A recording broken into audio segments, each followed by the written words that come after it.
نؤكد على حضراتكم رأيك يهمنا، رأيك يهمنا.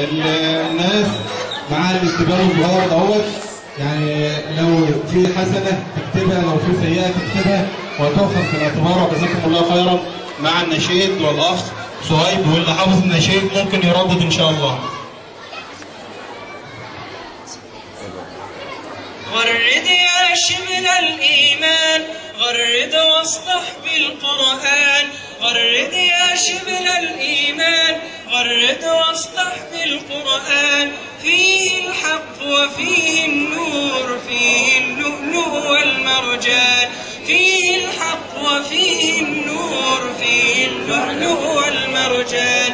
غرد يا شبل الإيمان، غرد واصدح بالقرآن. اتلو السطر وراء السطر، فالقرآن ربيع العمر.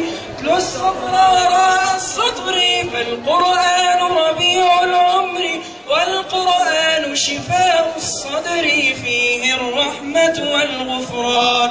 والقرآن شفاء الصدر، فيه الرحمة والغفران.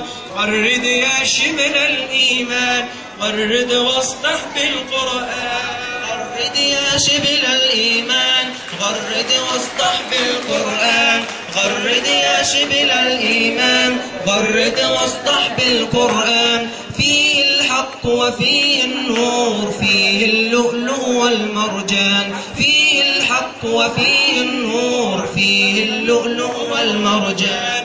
أبدا لا يعلو كتاب، أبدا لا يمحو سراب. أبدا لا يعلو كتاب، أبدا لا يمحو سراب.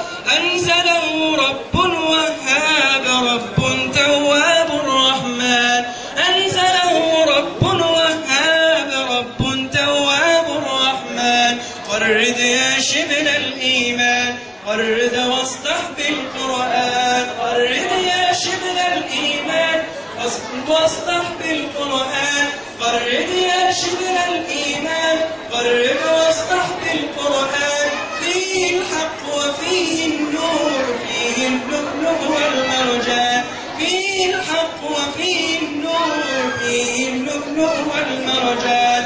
اتلو المصحف فجرا عصرا، تعشق روحك هذا الذكرى. اتلو المصحف فجرا عصرا، تعشق روحك هذا الذكرى. اتلو المصحف فجرا عصرا، تعشق روحك هذا الذكرى. تلقى الخير وتلقى الأجر، تلقى الخير وتلقى الأجر. تلقى الخير وتلقى الأجر، وتحرر فيه الإنسان. غرد يا شبل الإيمان، غرد واصدح بالقرآن.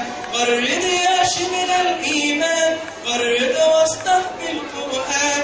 غرد يا شبل الإيمان، غرد واصدح بالقرآن. فيه الحق وفيه النور، فيه اللؤلؤ والمرجان.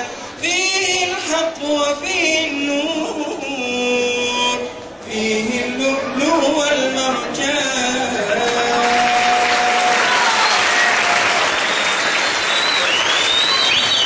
جزاكم الله خيرا. على فكرة الأخ صهيب يعني نموذج طيب لحفظ كتاب الله، فهو يحفظ القرآن الكريم كاملا. يعني ممكن حول مأدبة القرآن نلتقي، وفي شهر القرآن نجتمع.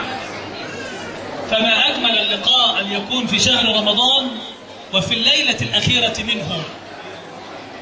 وهذه الليلة الأخيرة نقدم على يوم الجائزة.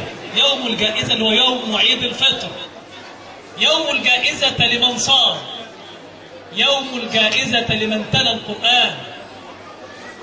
ربنا سبحانه وتعالى لما يقول وأن أتلو القرآن، أي أتبعه وأسير خلفه. أن تتلو القرآن أن تسير خلف القرآن. فالقرآن هو المحرك لهذه الأمة. والقرآن يقول النبي صلى الله عليه وسلم مصنفا أصناف الناس في تعاملهم مع القرآن في هذا الحديث الجميل. يقول صلى الله عليه وسلم صلوا على رسول الله. صلوا على رسول الله صلى الله عليه وسلم. يقول أن المؤمن الذي يقرأ القرآن مثله كمثل الأترجة. إيه هي الأترجة دي؟ قال طعمها حلو وريحها طيب. المؤمن الذي يقرأ القرآن مثله كمثل الأترجة، ريحها طيب وطعمها حلو. وقال المؤمن الذي لا يقرأ القرآن مثله كمثل التمرة، طعمها حلو وليس لها ريح. وقال كمان صلى الله عليه وسلم: والمنافق الذي يقرأ القرآن مثله كمثل الريحانة، ريحها طيب وطعمها مر. أما المنافق الذي لا يقرأ القرآن فمثله كمثل الحنظلة، ريحها غير طيب أو ليس لها ريح وطعمها مر. دي أصناف الناس في تعاملهم مع القرآن. انظر أيها الأخ الحبيب مع أي الأصناف تكون، ولا تطلب غير الأترجة، أن تكون من المؤمنين العاملين بكتاب الله الذين يقتفون أثره. هذا القرآن هو الذي يوحد هذه الأمة. القرآن لغة يفهمها الجميع. حينما تستمع إلى القرآن كل الناس يفهمه على اختلاف لغاتهم وأجناسهم. كل المسلمين إن اختلفت لغتهم كلهم، كله بيفهم القرآن ويتدبر معانيه. أيها الإخوة الأحباب، لقد أكرمنا الله تبارك وتعالى بهذا الكتاب، هذا الكتاب المعجز، وهو معجزة النبي صلى الله عليه وسلم، معجزته القرآن. ما أحوجنا إلى أن نعيش مع القرآن، والقرآن الذي ربى صحابة النبي صلى الله عليه وسلم، رباهم على القيم النبيلة، بالغ بالإنسان أعلى القمم. ونحن في حزب الحرية والعدالة نقول إن أساس التقدم هو الإنسان المسلم. حين الإنسان الذي تربى على مائدة القرآن وتربى على منهج الله هو أساس كل تنمية. عشان كده بنقول إن من مرتكزاتنا ومن أسسنا إن إحنا نربي الفرد المسلم التربية الصحيحة على كتاب الله وعلى سنة رسول الله صلى الله عليه وسلم. ويقول إمامنا الشهير: أينما وجد المسلم الصحيح وجدت معه كل مقومات الحياة.